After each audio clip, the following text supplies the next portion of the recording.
I'm Liz from Caravan Guard Insurance. Fitting a driveaway awning to your motorhome or campervan is a great way to create extra space, whether that's for relaxing, storing gear or even sleeping. But with that extra space comes a need for careful setup and a few maintenance checks along the way, especially if the weather takes a turn for the worse. In this video we'll show you how to pitch up a driveaway awning, but more importantly how to position it onto your pitch so that you can reattach it after a day out. We'll also share some handy tips to keep it secure while you're away and how to pack it down safely at the end of your trip. And don't forget, our specialist motorhome insurance policy includes cover for storm damage to both your awning and your motorhome or campervan, helping you stay protected whatever the weather. We've teamed up with Nathan from awning manufacturer Isabella, and we're all set up at Somerswood Caravan Park to walk you through the process. So let's get started. Once you arrive on site, make a note of where you want the awning to be sited. In this instance, we're on a hard standing pitch with grass to the side, so we're setting up by aligning the campervan so that our awning will be on the grass. The first task is to add our awning tunnel to the side of the campervan. Depending on your connection style will dictate how the tunnel is added. In this case it feeds into the wind out canopy, but other connection styles include a standard awning rail like this, or in the event you don't have an awning rail, straps will go over the top of your leisure vehicle and attach to the floor. Once complete, it's time to unpack the awning, but before we do, let's put a tarp down on the ground to protect the awning from mud and dirt while we unpack it and inflate it. With the awning laid out, let's check and close all the valves on the beams and make sure the back panel is removed for easy setup. Then attach the pump and begin inflating. Partially inflate the awning and manipulate it so it stands up. Now is a good time to zip close any open panels before adding the last amount of air. In this case we're inflating to around 7 psi. Now attach to the tunnel. In this driveway awning, it simply zips in. Also zip in the back panel now, and then remove the tarp that we placed on the ground during setup. With the awning attached to the campervan or motorhome, move the awning so the tunnel is nice and taut, pulling out the corners. Now it's a case of pegging the awning into position. Here we're using pegs that are appropriate for grass surfaces. Of course, if you're pitched on a hard standing pitch, consider using rock pegs like these. Start with the 2 pegging points closest to the vehicle, pegging the back one first, pulling the awning so it's tight, and then pegging the front corner and repeating the process at the front of the awning. With all 4 corners now pegged, it's time to peg out the rest of the awning. Start by laying the awning pegs in front of the pegging points for ease. Where the sides meet the panels, cross the pegging points to add more strength, and where a door is to be made, pull the peg towards the opening to keep the side nice and taut and to add more strength. Finally, open up the back panel and peg this out too, and then add the carpet. We're using a breathable carpet on this grass pitch in accordance with the site's rules, but if you're on a hard standing pitch, consider using the tarp that we used during the setup and then placing your carpet onto this to keep things nice and clean and dry. So there you go, that's the awning all set up and ready to use. Now let's ask Nathan for his top tips on driveaway awnings. So my first top tip is when you arrive on site, get your van in the right position where you want it on your pitch. First thing is lining it up straight, getting it into the position where you want to, and it could also come down to actually how you want to pitch your awning. Like today, we've got a mixture. We've got stone and we've got grass, and it all depends on what site you're going to. It might be all grass, all stone, or a mixture like this. So it's important to get your mind made up where you want to pitch the van before starting to set up the awning. My next top tip is before setting up the awning is to use a ground sheet, and that will come down to the type of ground you're putting it onto.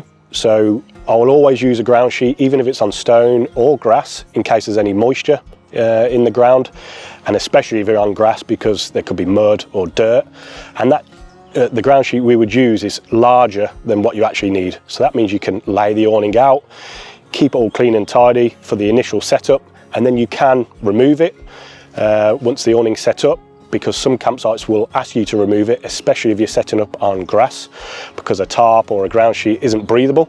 So then you may have to use a breathable ground sheet. Or if you're on stone, you could use that ground sheet underneath to stop moisture coming through, and then put a nice carpet on top to finish off the awning, so it's all nice and tidy for you. So just before we inflate the awning, a little guide I'll always advise people to do is just check the inlet valves on the awning. It's not to say it will happen every time, but over time of putting up and down an awning, sometimes when you're packing it away, a little bit of dirt can get behind the valve, which will just mean it will inflate, but it might just release a little bit of air gradually over time, just releasing the pressure. So just before setting it up, just double check the valves. From my personal experience, after setting up hundreds of awnings over the years, is when you've actually set the awning up and you're ready to come and peg it, always make sure your panels are all zipped in. Sometimes people will take them out to make it easier to maneuver, but I'll always have them back in before pegging. This will make pegging a lot easier, a lot straighter, and it will always ensure that you can zip your panels in and out whilst you're on the campsite. Whilst we're discussing pegging out the awning, it's also important to make sure you've got the right pegs, the right mallet for the type of ground that you're going to be camping onto. There's so many different pegs out there. A lot of the time an awning will come with your standard grass plastic pegs, but there's many hard standing pegs, screw-in pegs, but it's also ensuring, like I say, you've got the right mallet to make sure you can get the pegs into the ground.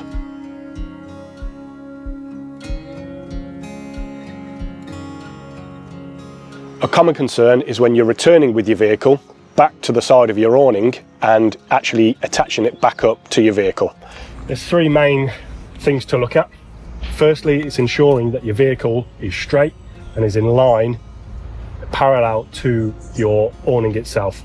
And the reason for that is you have only got a certain amount of depth on that tunnel. So if you're too far away, depending on how you're doing it, you will not be able to get it back into your rail or strap it over the top. You'll find you'll have a gap between your van and your tunnel, and you'll struggle to get it back onto the awning. The other thing also to consider is ensuring that you've got your vehicle not too far forward or too far back.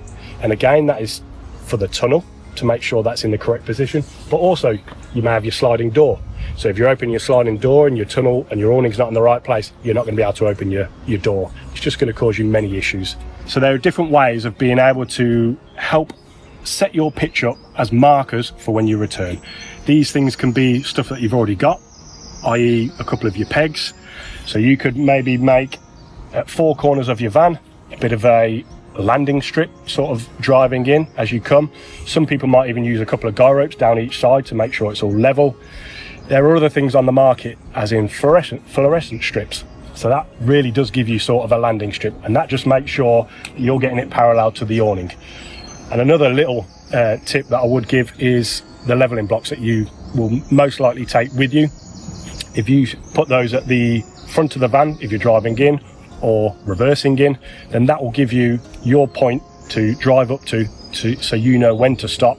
And that just means you know your van is lined up, you're going to be able to open your door, your tunnel's going to fit okay. It just makes it a bit easier when you are returning.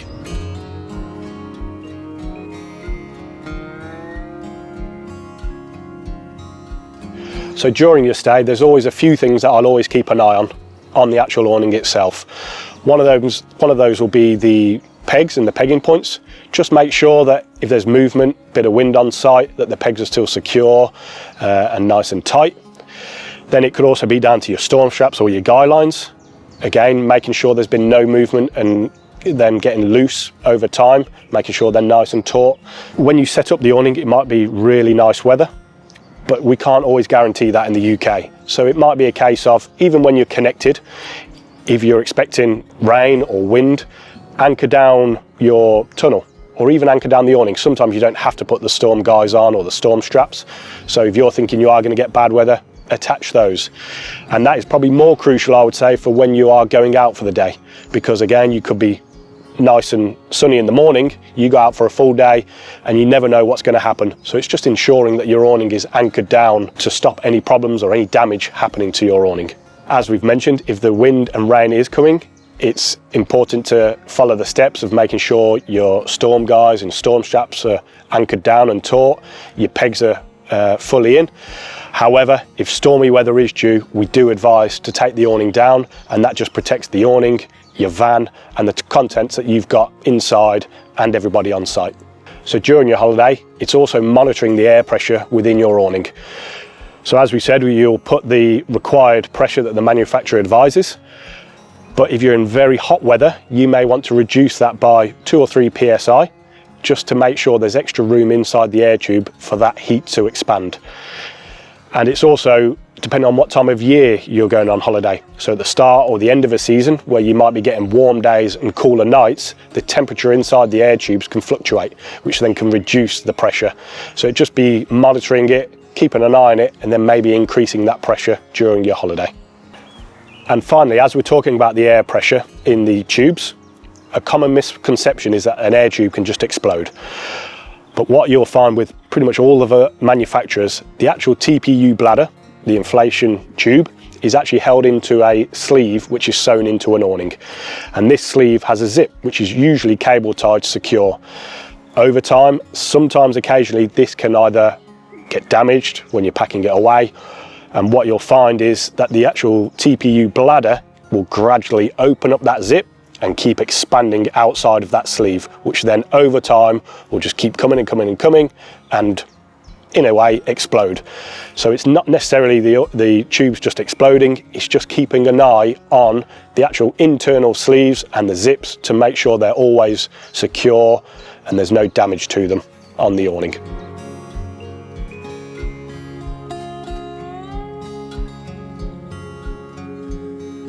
So when taking down the awning, the first initial step that I will take is similar to when we set it up, and that would to be laid down a ground sheet or a tarpaulin, either to the side of it or in front, ready for when you deflate the awning and unpeg it, to have somewhere to lay the awning on, ready to fold, again to keep it nice and clean. From my personal experience, when I'm packing away a drive-away awning, I will always remove the back panel. The reason I do this is that when I'm folding the awning in, if you had all 4 panels left in, it seems to create a lot of air inside the awning, which is just going to make it a lot harder to roll the awning and get it into the bag. Some people may take further panels out. I will actually keep them in, but I may just release the front panel ever so slightly up to the top, just to make folding easier again. If the weather's okay and it's not too windy, just again to make life easier when you're packing the awning away, I will actually release the pressure out of the awning, release all the valves, then go around and unpeg the awning.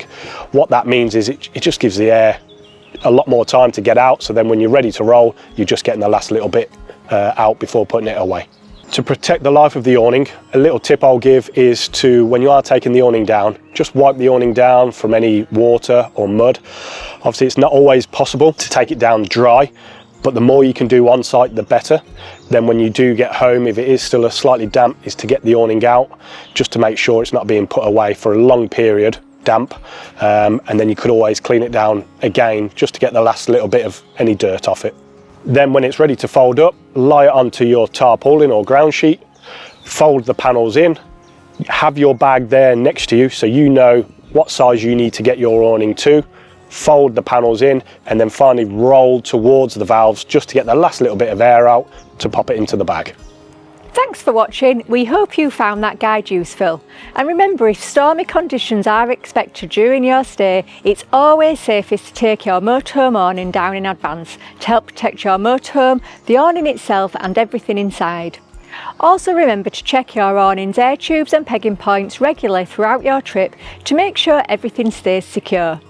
For more motorhoming tips and to find out how our specialist motorhome insurance can help cover you and your awning for storm damage, head on over to the Caravan Guard website.